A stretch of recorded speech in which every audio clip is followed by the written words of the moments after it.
Welcome to the presentation on wellbeing and resilience. We're going to go through different types of wellbeing and resilience and how we're going to promote this with the children and young people within our care. So just a brief reminder again, this is for informational purposes only. Do not copy from the PowerPoint. Again, don't bullet point. Bullet pointing will not meet the criteria.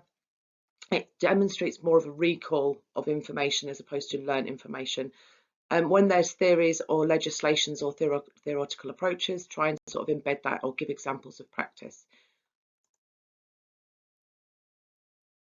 Okay, so the first question we're going to be looking at is explain why it's important for children and young people to develop resilience. So think about the children and young people that you care for. Obviously, they'll be in the home and some may be outreach, but if there is a child or a young person that has suffered from some form of abuse or trauma themselves, they naturally do have a level of resilience because they've been resilient to what's been happening to them, and they've been able to sort of cope with the dynamics of the situation they've been living in. So they do have a natural level of resilience. But what we need to do is we need to be looking at how we're going to develop that resilience into a little bit more of a positive way. And helping them sort of be able to manage what would we deem as everyday normal things. But let's have a look and break this down. So to ensure that you're building resilience and with a child or young person, the reasons why we do that is it's obviously going to help them coping with challenges. So that's the first thing I've put up on there. It will build on their self-confidence and their self-esteem. It will help them to problem solve.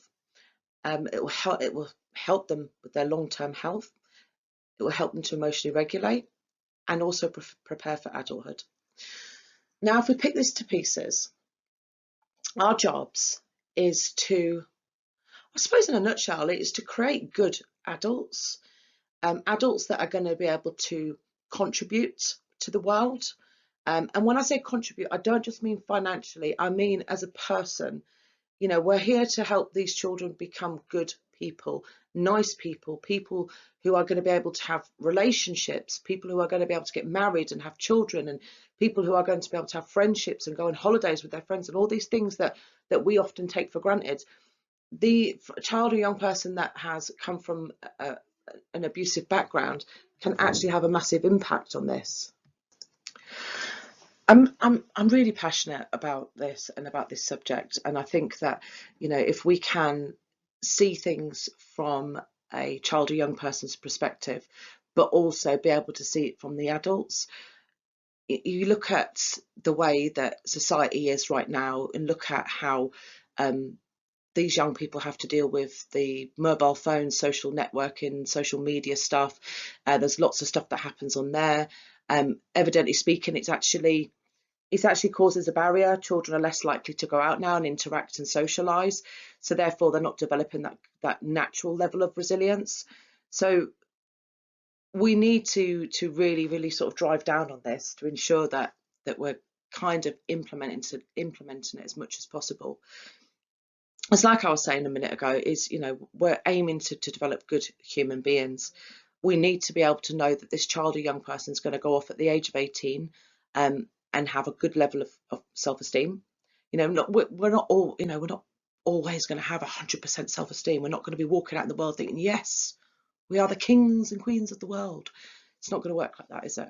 But if they've got enough to tolerate people treating them well, and not to tolerate people when they're not treating them well, excellent. To have confidence to be able to try new things. We always have to try new things. It's always really quite a big factor, isn't it, when we do something out of our comfort zone. And I think as we look at ourselves as adults, we recognise where our comfort zones are. You know, it might be not going out, it might be staying in the house because it's cold outside, a bit like me at the moment, don't want to go out anywhere because it's cold. But that's my comfort zone. So I always push out of that, and in the mornings I'll make myself go out because I know that it's the right thing to do. So we need to try and encourage these children to step out of their comfort zones in natural situations. And by doing that, it's about giving them confidence to be able to do that. Obviously, long-term health, if they're carrying around a lot of stress and traumas, it is going to have an impact on their mental health. And actually, some of you might have been on my teaching session around ACEs. The statistics are with ACEs, if a child has come from adverse childhood experiences, so if they've had an impact of that within their life, they're actually, I think it's one in 3 adults that have been subject to ACEs, which is adverse childhood experiences, have health problems. It really, right, even down to heart attacks and things like that is crazy.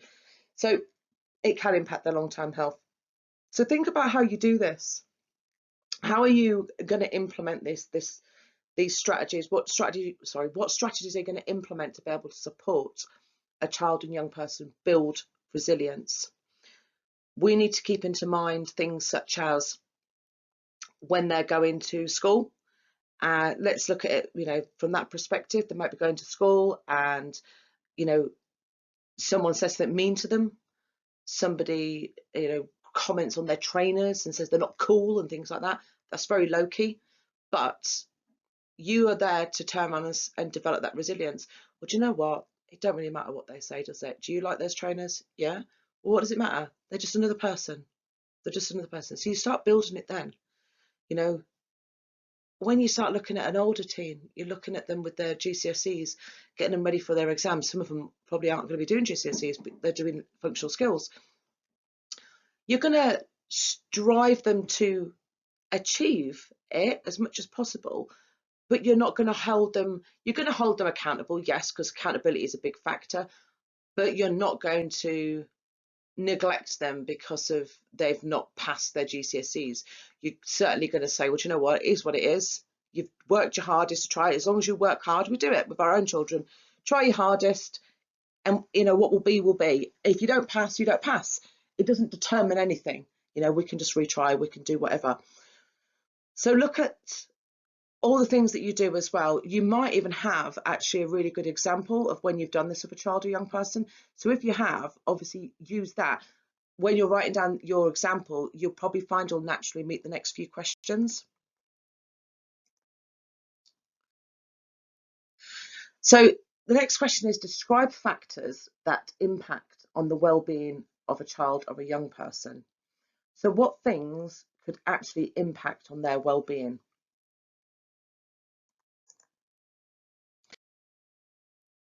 Right, I've put a load of things up here. So your well-being is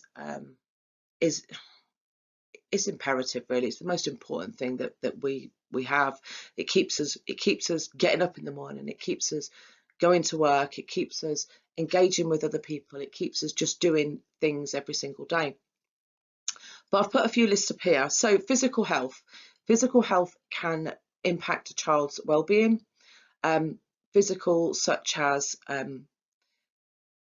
they're not being particularly healthy, perhaps they're overweight, perhaps they're underweight, perhaps they're not eating good food. So when I say good food is meat and veg. It is meat and veg, obviously, and to try and minimize the white stuff as much as possible, carbs and bread and stuff. Having that good level of fruit and vegetables that is going inside is going to naturally make your brain work better. We know this. So it's been studies after studies after studies on what we are what we eat. I don't even know what the expression comes from. There is somewhere, but we are what we eat. So when you're eating rubbish food, such as processed foods, such as chicken nuggets and pizzas and chips and all the sort of like the tinned beans and stuff like that, or the noodles, oh my days, noodles, all of that is processed food. In effect, that processed food actually makes you feel rubbish, and that can have a massive effect. You've got things I've put on there such as like vaccinations and stuff that can obviously impact their health long term. If they're not vaccinated, they can catch diseases, which can actually make them really unwell. So I've put on there the quality of education as well. Think about it. Think about it. Think about education. I just said earlier, didn't I, about, sitting your exams, you didn't pass them. Do you know what? It's not the end of the world. It's not the end of the world. It doesn't mean that they're a rubbish human being. It doesn't mean that they're a bad person. It doesn't mean that they're not going to be able to do anything with their life. But what we do need to do as practitioners is we need to be ensuring that we are encouraging the child to get as much education. Now, when I say education, please take into consideration that I'm not just talking about academical education. I'm not just talking about them doing English and doing maths and doing science and doing all that. Education is everything. Everything that you teach them to do, life skills I've put on there, is essential to have life skills. Think about how you teach them to cook. Think about how you teach them to clean. Think about how you teach them to brush their teeth and wash up after themselves, and so on and so forth. So you've got a number of things. Obviously, safety is really, really important as well. If a child is not safe, for example, look at the severities around missing from care. Statistics state simply, as soon as a child is missing from care, they are vulnerable and they are unsafe. That's why we follow all the procedures that we do. They are likely to be subjected to inappropriate people, and they could well be using substances. They could well be doing things that they shouldn't be doing, criminal activities. So you take that into consideration, thinking about keeping them safe, keeping them away from people who are inappropriate, because that will cause even more damage, even more upset and trauma. I've put on here as well technology and media. I know I just touched base on that a little while ago, but I want you to think about it, obviously from the social networking perspective. Yes, you've got Snapchat, which is there's been quite a few children now that have, I don't want to say the word, but unlived themselves, we'll say that, who have used Snapchat because of bullying and people being horrible to him through Snapchat. And then you can't, with Snapchat, obviously we know it disappears, don't we? So there's no evidence of it. But I want you to look at technology from a different perspective as well. How many children do you know, especially, not just in residential, but all children, residential and children not in residential, how many children do you know that are addicted to PlayStations? And I mean, it's genuinely an addiction. It is an addiction. They will opt to stay inside and game as opposed to go outside and play. If they can't access their technology, so i.e. the PlayStation's not working, the Wi-Fi's down, or they've had it confiscated because of negative behaviour, whatever the situation is, look how they'll behave. They actually behave like an addict. They will have temper tantrums, they may become violent. So you try and tell me any different, that is not affecting a child's well-being. It 100% is. There is lots of content as well on evidence from using YouTube right now, but there's lots of content on YouTube which are damaging to their brains, kind of feeds them negative information as well, and children can start seeing the world from an untrue perspective. It's a lot of the content you see is untrue. It's not true at all. All the filters that they have to contend with all the time, people sitting there and taking pictures of themselves, and you look at them and you know, oh my god, they're gorgeous. It's a filter, but it's putting added pressure on people to think that is the norm, and being on your PlayStation is the norm. That's what everyone does. All my friends can be on the PlayStation all the time. No, they're not. They're lying to you. And if they do, then their parents are failing them. Simple. Now, I'm not saying that they can't use this stuff. You and I both know that it's in moderation. Same with food. You can eat whatever you want as long as it's in moderation. We try and stick to the healthy options, but it doesn't mean that you can't have a naughty chocolate bar. It doesn't mean you can have a couple of hours on your PlayStation. It's about moderation. So I've also put on there as well community. So thinking about how the community can have an impact on them, seeing what there is available to them. One of the biggest things you do, I mean, if you're on an outreach, you're naturally going to be monitoring this, because a lot of the children in outreach will have interaction with the community as their situations are still living at home. But children and young people in residential tend to have moved from different areas of the country. So getting them involved with the community activities, if there's things in your community such as, I don't know, rugby clubs or scouts or beavers, or there might be car boot sales, there may be fun days, bounce castle days, fairgrounds, bonfire nights, things like that. It helps a child give them a sense of belonging. They belong, they feel like they're part of a community. A lot of you have probably heard me harp on about taking my kids away to caravanning. I've taken caravanning and camping, and within a few days of being there, my children are different children, because they've found their own little community. They've found their own little, I don't want to say gang, but you know what I mean? They've found their friends. They've got a sense of belonging. So normally what happens after a couple of days, obviously this is not residential, this is normal, my home environment, my normal environment, they'll go. I won't see them for a few days. Obviously they come home for food and water and sleep, but they'll just go off and play with their friends, because they've found themselves and they have a sense of belonging.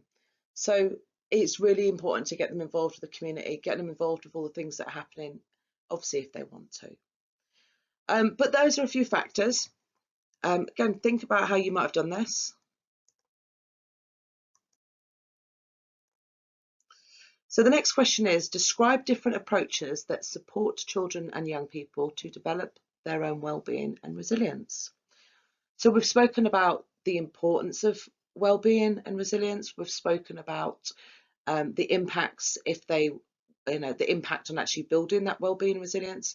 So what sort of different approaches might we use to try and build on this well-being and resilience?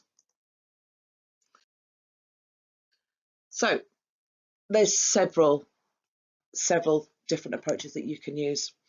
Now, first things first, we have to have a positive relationship, don't we? We have to be able to build that relationship up with the child or the young person. It's really, really important. Also as well, that's obviously for outreach, that's for any work you're doing with a young person or a child. But also as well, you don't have to, but you try and incorporate or encourage the young people within a residential home to get on together. That will definitely support their wellbeing and resilience. You imagine being in a home with 3 other kids that you don't get along with. I would feel pretty sad. I'd feel pretty sad. And the only person that I liked in that home was one staff member. I would feel very alone. I would feel sad. And especially when you hear all what's going on outside your room, and you want to be a part of it, but you can't get along with the children, or they don't like you. So you will incorporate as much as possible group dynamics, really important group dynamics. So you'll be doing things like educational programs. You'll do this naturally, so don't really think into this too much. When we say educational programs, I'm sort of highlighting the factors that you might do. Road safety, you might do, or you'd say, all right, let's say this, you've done road safety. Why would you be doing road safety? Well, because you're preparing the young person to have a bit of free time, so they can go out and interact and find friends and get to find out who they are. You'll probably do work on good relationships, what a good friendship should look like, what a healthy adult relationship should look like. You'll do programs on there. You do all of these things naturally through key working sessions or engagement sessions, because you're educating the children and young people to be able to recognise good things and also to recognise bad things, which will in turn keep themselves safe, emotionally safe, that is, as well. So you've got mental health education, doing some work with them around mental health, identifying when they may be feeling down, putting in sort of strategies to help them pull things back around, recognising that every young person, I don't know, in an instance they may be having a tough time mentally, mental health might be on a downward spiral, but you've learned a strategy that works where you start taking them for a jog. Okay, so physical exercise will definitely improve well-being for anybody. Any physical exercise is proven. It is proven. Any studies will say physical exercise will improve your mental health. Proven.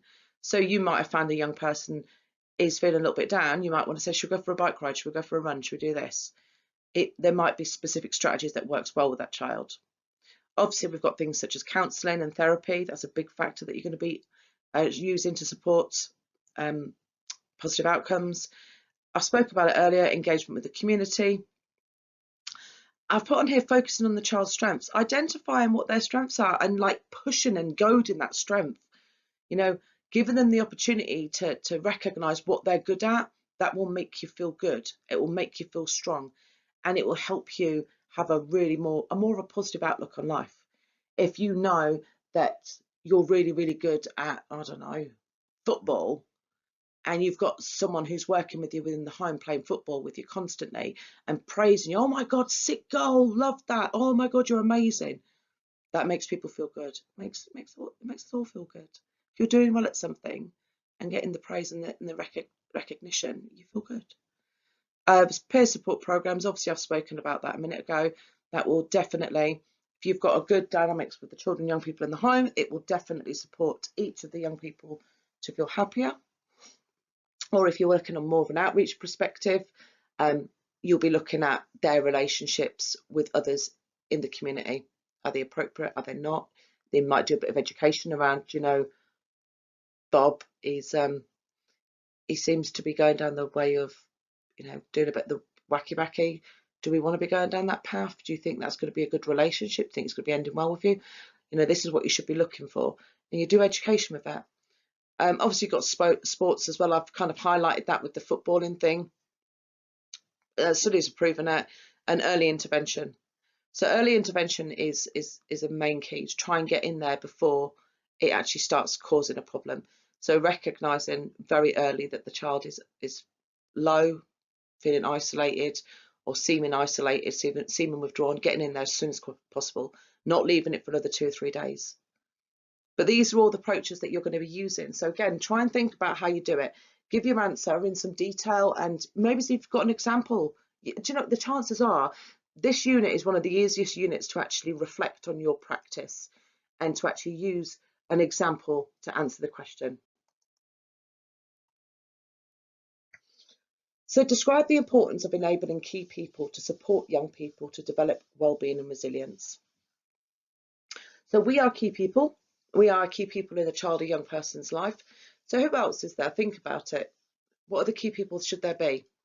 You've got parents, you've got social workers, you've got schools, you've got friends, you've got external family members, you've got therapists, maybe it's the police, maybe it's the doctors. There is a lot of key people that might be involved in that child's life. But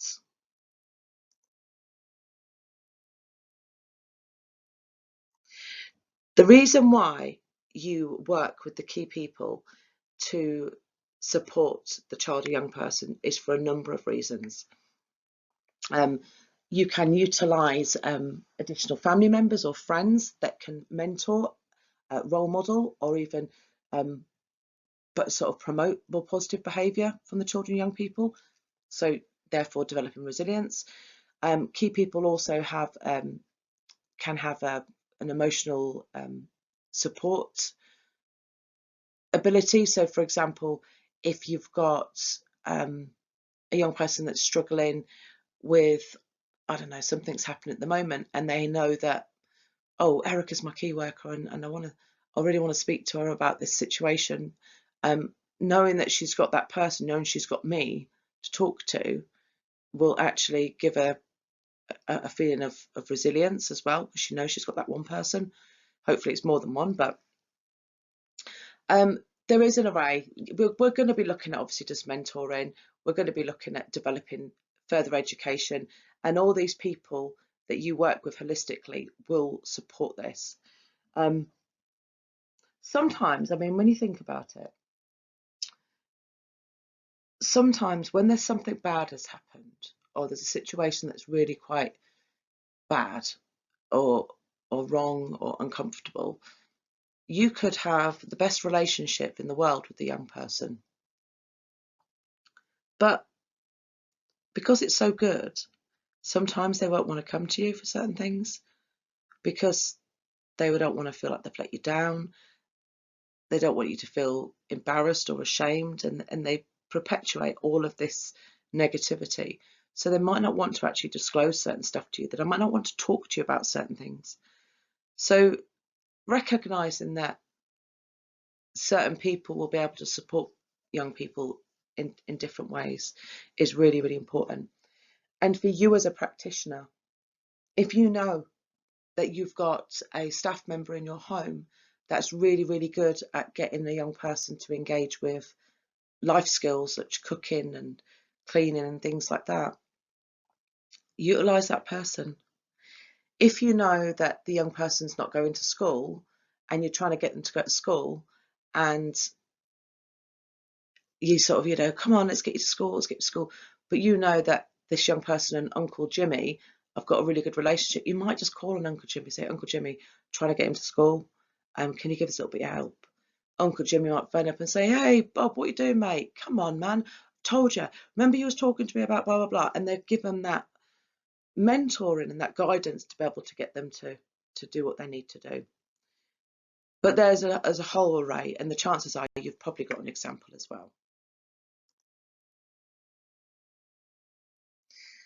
So the next question is, explain why a positive self-image and social and emotional identity are important to the well-being and resilience of children and young people. I delivered this session the other day, and what I said in the session was, look back at yourself as a stroppy teenager.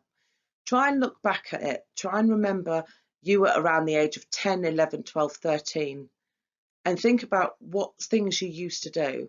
And I was laughing about me. I used to dress like a boy. I used to wear these big baggy eclipsy rave jeans and bomber jackets, had my hair scraped back in this bun, really long hair. I had hair right down to my waist, but I'd scrape it back in a bun.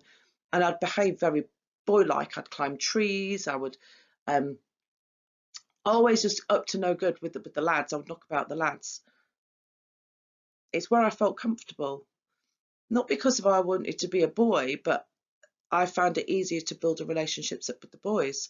I felt more comfortable. I felt, I don't want to say safer, but it was just natural to me. But that is an example of part and parcel of building an image, building emotional identity. You have to do these things to be able to figure out who the heck you are. I've learned from doing that. And then now I remember going through 18, 19, and then going the other end of the scale. And I think I was then going out clubbing, and I've even been a bit younger, but going out clubbing, wearing shorter outfits, but a bit more girly-ish, to find out who I am. I tried many of different things, going to the gym. I tried going to, I remember Mum took me to brownies once. Oh God, no, didn't want to do brownies. But I still had that opportunity to try brownies, didn't like it.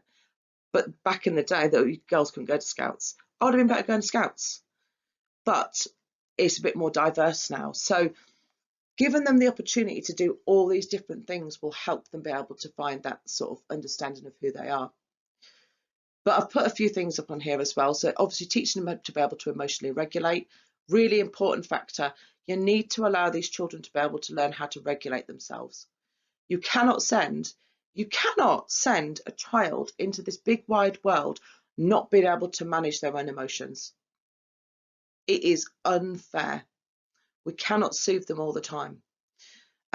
So we're going to be setting examples of healthy relationships, getting them an idea of how to build a healthy relationship, recognizing what is a good relationship, what is a bad relationship, giving them that sense of belonging, again, making them feel like they're part of the home.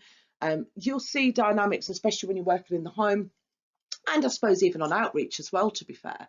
But in the home, there was always like the staff member that was kind of like the auntie. There was a staff member that's kind of like mum. She played the mum role. There was like the staff member who was like the cousin. And then sometimes the children used to see themselves as actual siblings, even though they knew they weren't. We know that. But it's about, they felt like they belonged. They felt like they were part of something. Sometimes children get that sense of belonging so much so they don't want to go. That's a good thing, but obviously it can be a bad thing as well. Adaptability and resilience, obviously being able to be adaptable, recognising that, like I said, 1 minute they might want to be a crochet expert, the next minute they might want to go do kickboxing. Okay, cool, let's go, let's do it. Obviously, building that self-esteem is massive, and giving them the opportunity to take risks. Now, if you've been on my health and safety teaching and risk management, let them take risks, but safely. They have to be able to learn risks. That will be able to build on their own identity, teaches them to be able to learn their own capabilities. If they want to walk on a brick wall, you weigh up the risk. Are they going to fall? If they're going to fall, what's going to happen? They might bang their knee, they might twist their ankle, but it's not going to cause death. You know, risk assessment in place, climb on the brick wall, mate. Walk along the wall. You know, obviously that's just an example. Whatever you're allowed to do, you know what you're allowed to do. So all of these things are going to literally support a young person to figure out who they are. Obviously, we're going to look at where their background as well, where they've come from, because that gives them a sense of understanding of who they are as well. It's a big factor of it.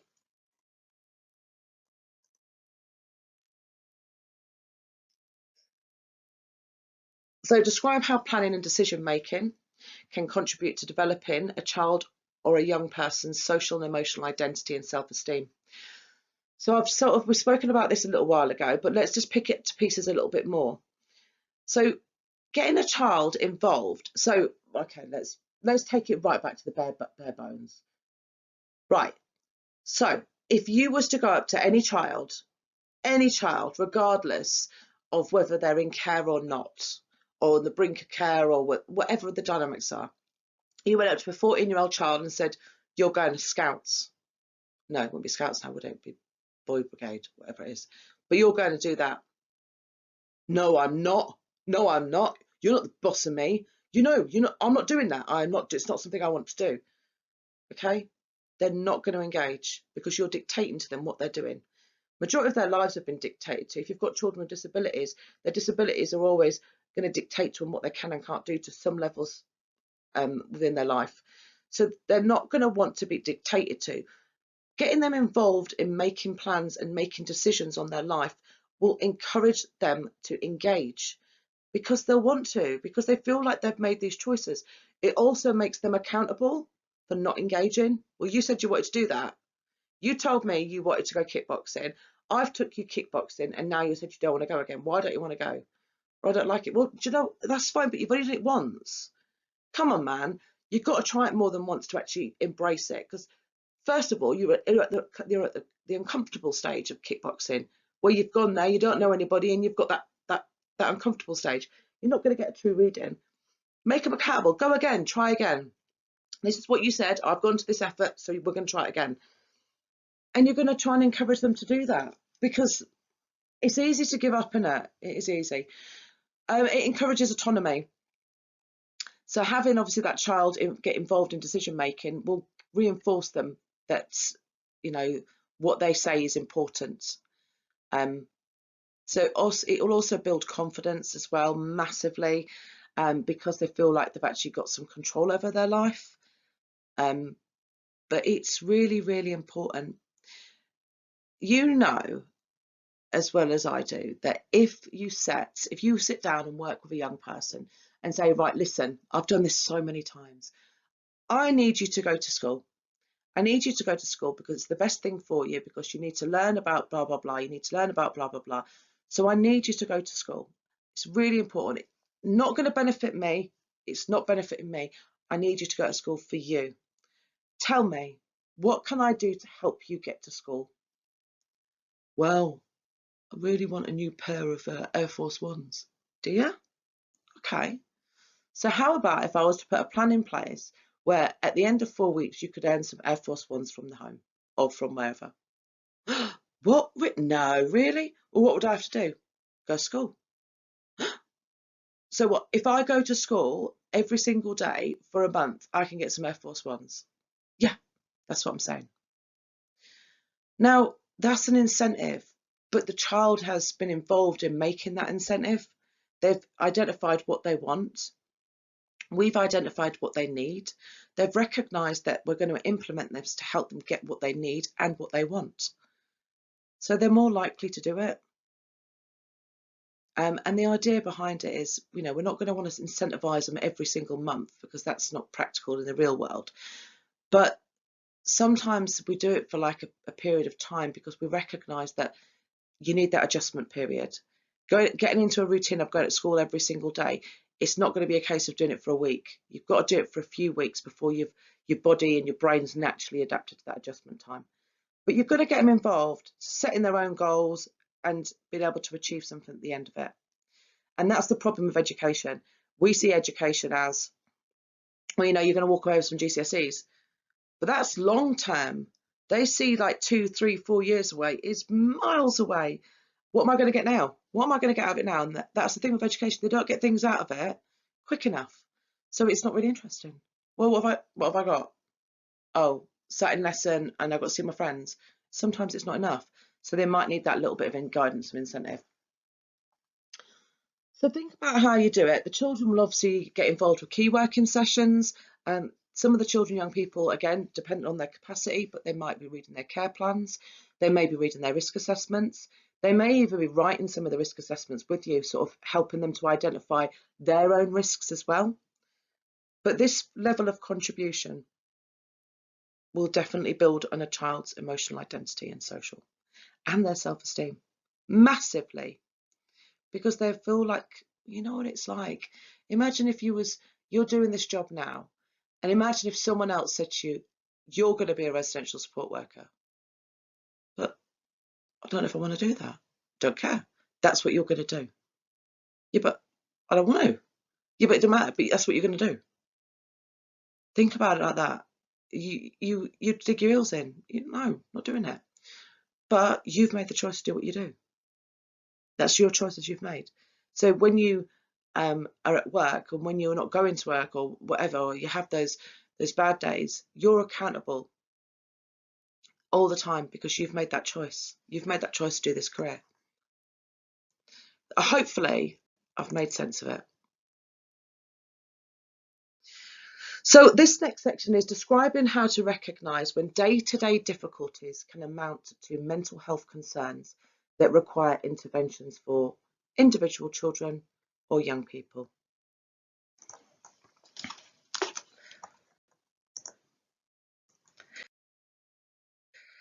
So I have put kind of a written piece up here for you to read.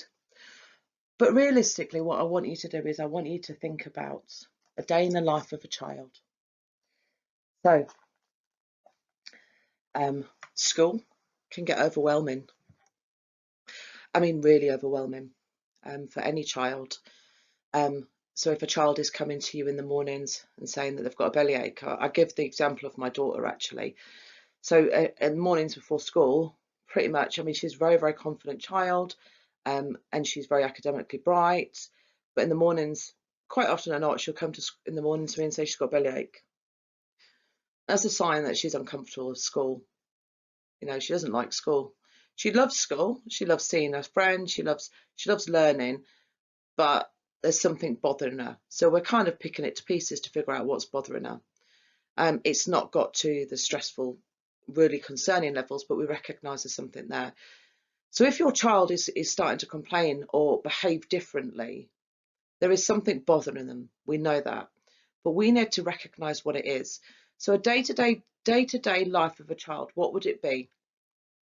Going to school, being at school, making friends, seeing their families, being with their families, being in the residential environment, being in the community.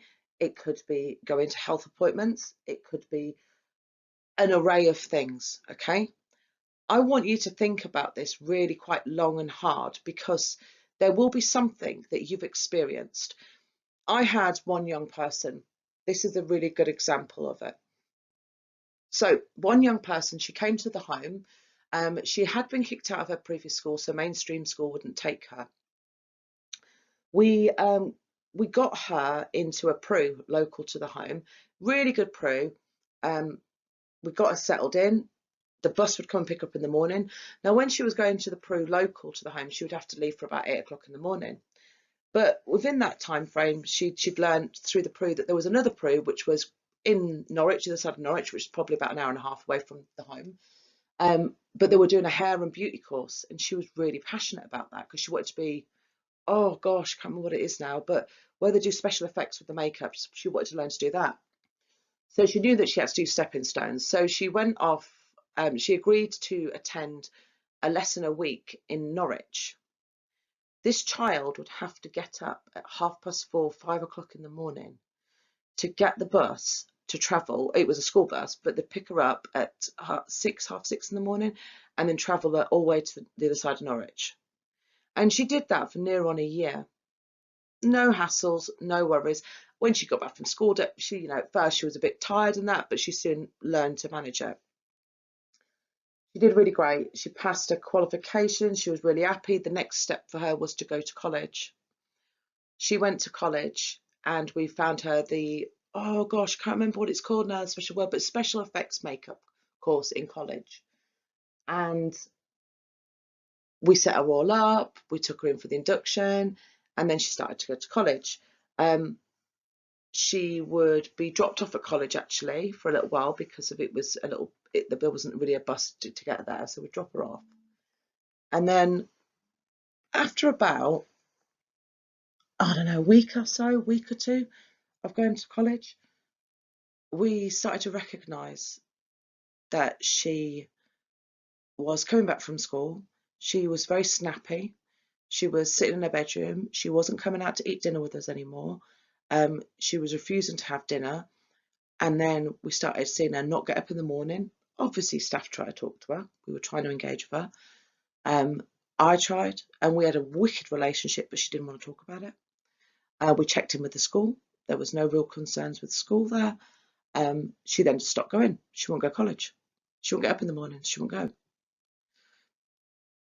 Eventually, after about, I think it was about a week of her not going, she actually broke down.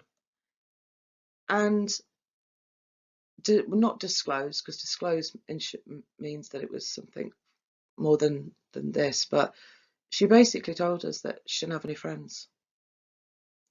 So when we looked at the picture, when she was going to the Prue, she was kind of on an equal par with the children in the Prue. So children that have kind of been kicked out of school, children that perhaps needed a little extra support. So all of a sudden she was a tiny little girl as well. She was this little fish in this big ocean of other kids. And she was out of her depth. She was drowning, basically. So she didn't have any friends. She was struggling to make friends.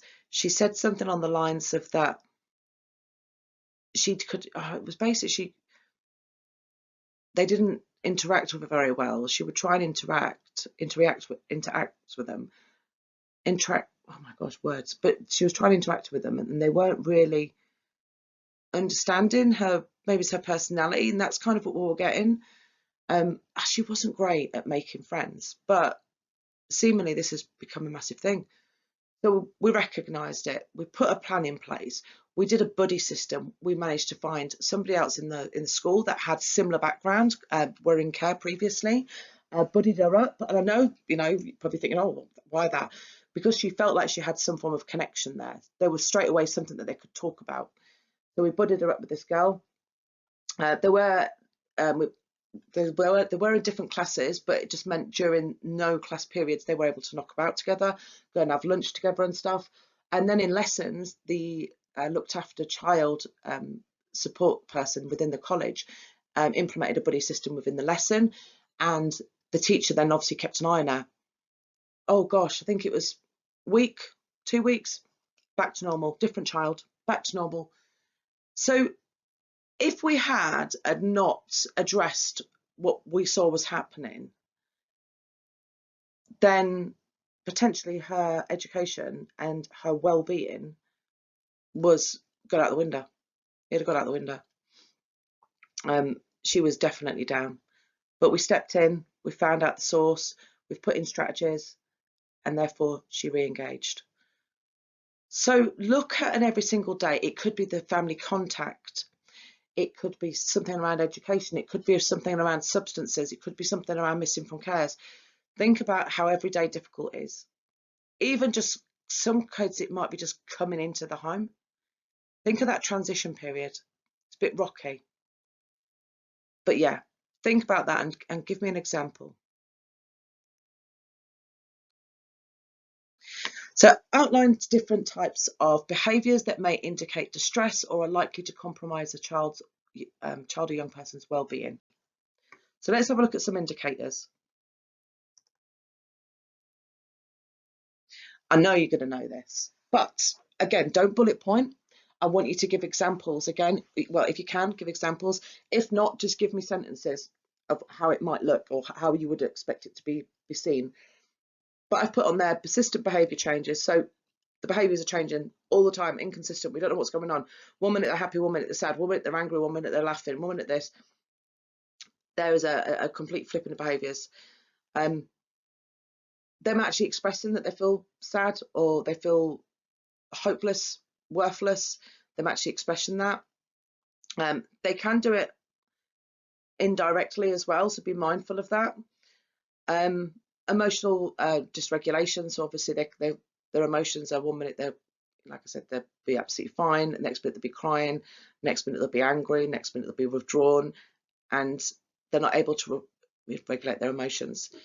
Big one, change of eating habits, obviously massive. They could be overeating, they could start undereating, they could have self-harming or suicidal thoughts, and they're saying to you that they hate their life, they want to kill themselves, things like that, or they could be harming themselves. But be mindful for self-harm, because of a lot of self-harmers will not actually address that fact. So just, you'll probably pick up self-harming more so with a behaviour change. Maybe they're wearing long sleeve cardies when it's warm outside, things like that. So physical symptoms, I said earlier, didn't I, about my daughter when she goes to school in the morning, sometimes she says she's got stomachache. So stomachache and headache is a physical symptom that might be apparent. So you need to be looking at that and seeing where the pattern is. Is the pattern coincide with something? Recognise it. Complete loss of interest. I'll just give you an example, didn't I, with school? Just not bothered, not doing it anymore, not getting up in the morning, having difficulties concentrating. Obviously, there might be a change in their sleep pattern. Again, if you're a bit worried about something or something's bothering you, you might not be able to sleep. Socially withdrawn, not being able to go out and do what you're supposed to, what you would normally do, going out and meeting friends if you're going on free time, coming even out of your bedroom, and interacting with the other young people or with your siblings. Academic challenges, so they could be seeing their grades slip, and then obviously we've got substance abuse as well. So think about how you perhaps have seen this within your job role and where you've recognised that the child is a little bit wobbly or might need some additional support.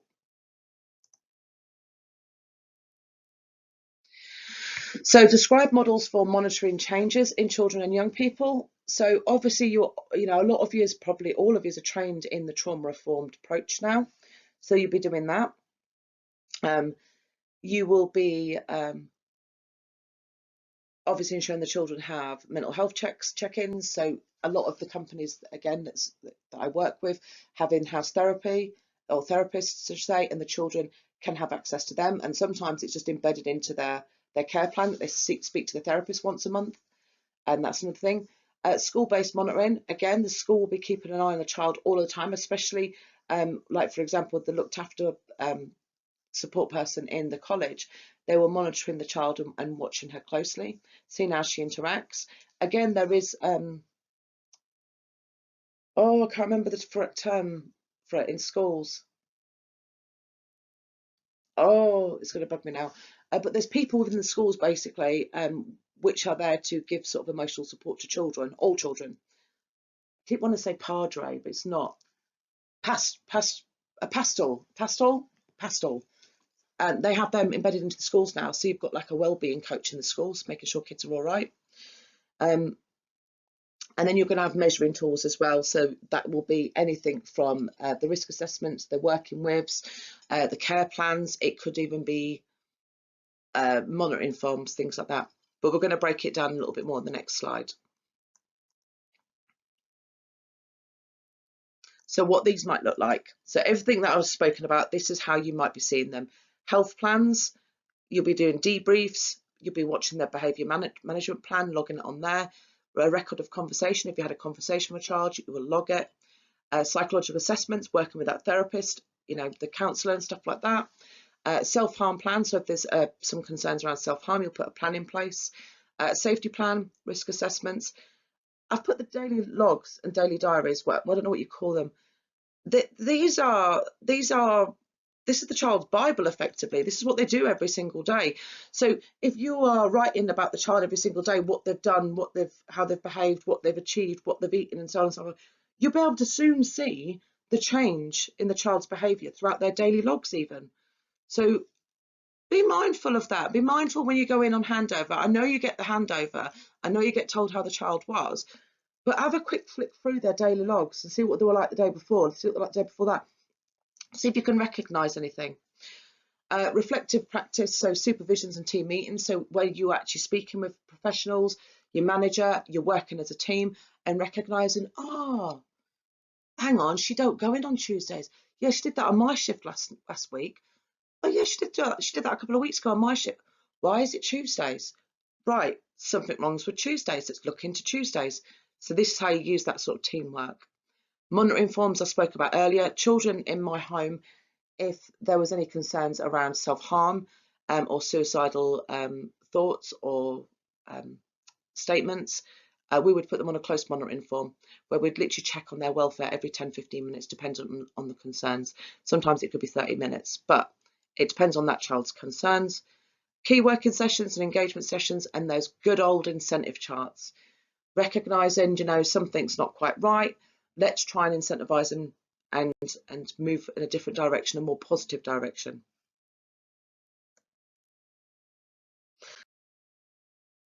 That's it for today. Reached the end of the session. When you're writing about this, really do think about all the work that you do, because I think you tend to forget how much you actually do. Think about how you support this on a daily basis, because you don't just rock up on shift, you don't just stand there, drink tea and log, oh, they did this, they did that. How many times have you gone over and recognised, oh, hang on, what's going on here? She just threw the TV across the world. He's just punched Bob. He never hits out. What's going on? You're assessing from the moment you walk in on shift.